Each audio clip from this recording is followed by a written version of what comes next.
In this video, we're going to talk about dividing with complex numbers.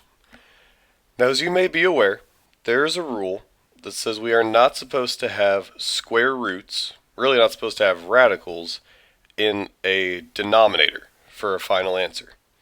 It's just kind of like standard form for complex numbers, it's just an agreed upon rule. Well, we know from our earlier video about imaginary numbers that I represents the square root of negative 1.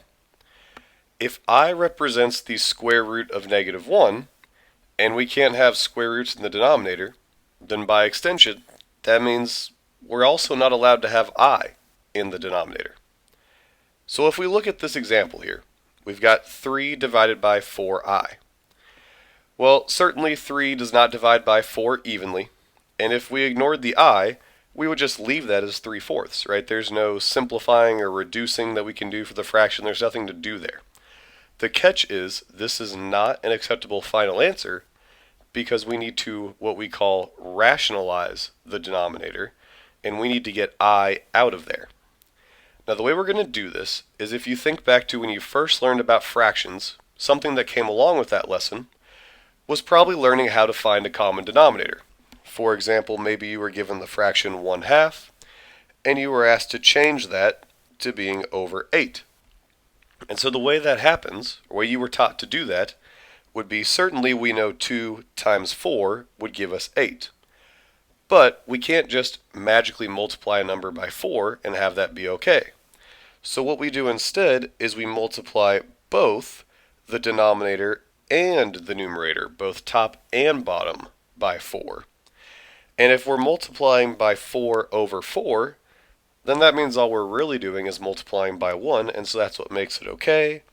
And that's why 4 over 8 is the same as 1 over 2. We are going to try and do the same type of thing with this 3 over 4i fraction. We want to multiply that by the same thing on top and bottom, numerator and denominator, to get I to go away. So the question is what we need to multiply by. Well, in our past lesson, we talked about how since I is equal to the square root of negative 1, I squared would just be negative 1. So while we can't make the I disappear from this problem, if we could get it up to I squared, then we would be able to change it to a real number, thereby taking care of our issues of not being allowed to have a radical in the denominator. So we could multiply by I. 3 times I is just 3i, but 4i times I would be 4i squared. Like we just said, I squared is the same thing as negative 1, and 4 times negative 1 would simply be negative 4. And what you'll see here is we now have a fraction that does not have I in the denominator, meaning it's an acceptable final answer. Understand, all we did was rewrite the fraction. The value of the beginning fraction and ending fraction are the same. We didn't solve anything. We simply rationalized it. We rewrote it to represent it in a fashion that is acceptable. Now, this may seem like an easy enough concept with trying to divide complex numbers, but we can have new problems arise when we get into more complicated examples. If you look at the one we have here, we have 2 plus 3i over, or divided by, 1 plus 4i. If we try the same trick that we just did on the last example, where we just multiply by I in the numerator and the denominator, the problem with that is now we have a quantity in our denominator. And so we'd have to distribute this I to multiply correctly. And so while 4i times I would give us 4i squared and allow us to get rid of the I, we would create another one because I times 1 would give us 1i for the first term. So that is not going to be a viable strategy for this problem. Instead, what we're going to have to do is use something called complex conjugates. complex conjugates are pairs that when you multiply them together will cause the I to get canceled out. Between canceling an I squared, at least I should say. So when we're talking about binomials here for conjugates, basically the main part of the slide you want to be looking at is right here.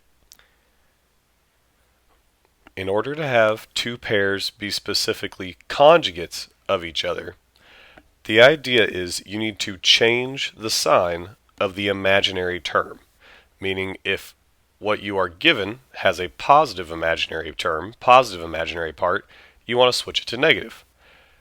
If what you are given to begin with has a negative imaginary part, then you want to switch that to being positive. So if you look down towards the bottom of the screen, we have an example down here of 3 minus 2i. If 3 minus 2i is the quantity that we are given, and we are asked to find its conjugate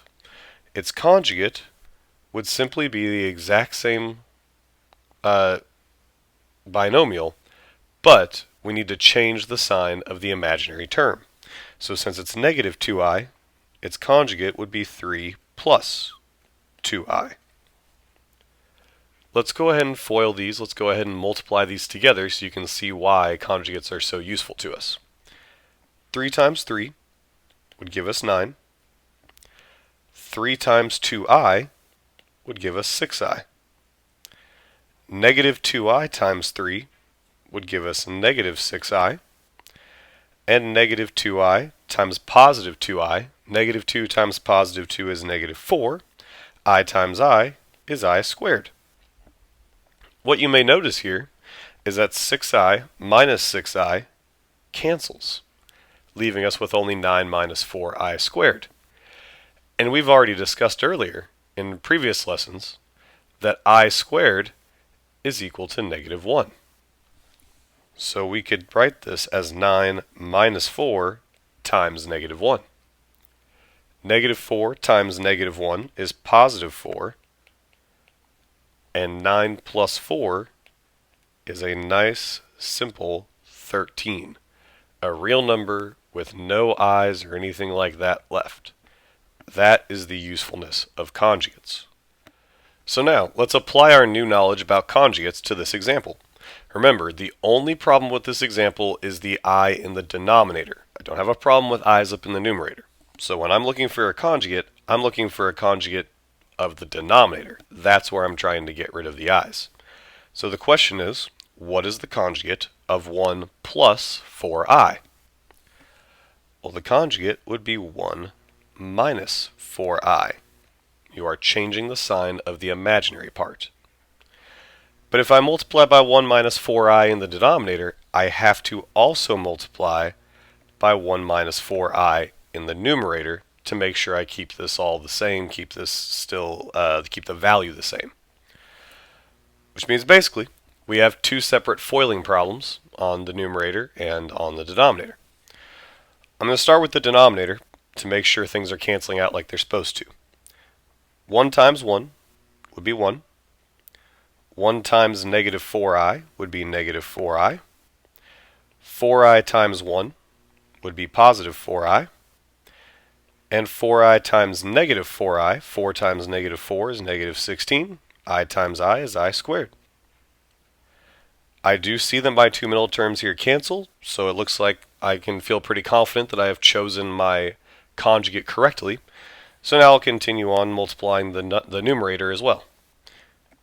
2 times 1 is 2. 2 times negative 4i is negative 8i.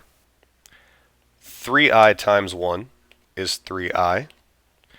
And 3i times negative 4i, 3 times negative 4 is negative 12. I times I is I squared.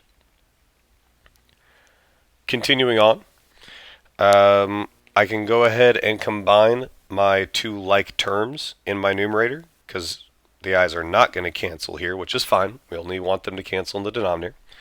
So, negative 8 plus 3 would be negative 5, so that means I would have negative 5i. And I'll go ahead and change the I squared to negative 1. I will also do that in my denominator, changing the I squared to negative 1.